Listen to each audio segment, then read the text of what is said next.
නාමල් හිම පෙම් බැන්දද කවුරුගේ කාලේ? නාමල් පෙම් බැන්දා ලිමිනිට. සෙව් වන්දිර නෙවෙයි. දැන් ළමයි දෙන්නෙකුත් ඉන්නවා. ඇයින්ද ඒ පරණේව නවත්තලා තියෙන්නේ. සල්ලි එකතු කළා ඇති. දැන් වැඩි කරමු.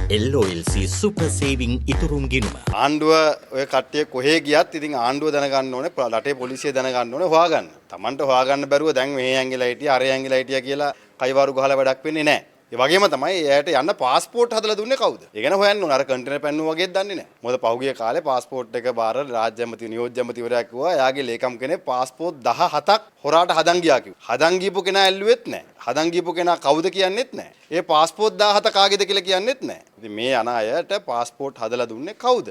දැන් අධිකරණ නියෝගයක් ක්‍රියාත්මක කරන්න එපැයි කියලා උපදෙස් දෙන්නේ කවුද කියන එක පිළිබඳව මුළු රටම දන්නවා. අධිකරණ නියෝගයක් දීලා ඒක ක්‍රියාත්මක කරන්න එපැයි කියලා උපදෙස් දෙන්නේ කවුද? දේශපාලන අධිකාරිය කවුද කියන එක මුළු රටම දන්නවා. අපි දැක්ක පහුගිය කාලේ අර පාස්පෝර්ට් සම්බන්ධයෙන් නැත්නම් පාස්පෝර්ට් ඔෆිස් එකේ ප්‍රධානියා සම්බන්ධයෙන් යම් නඩු තීන්දුවක් දුන්නා.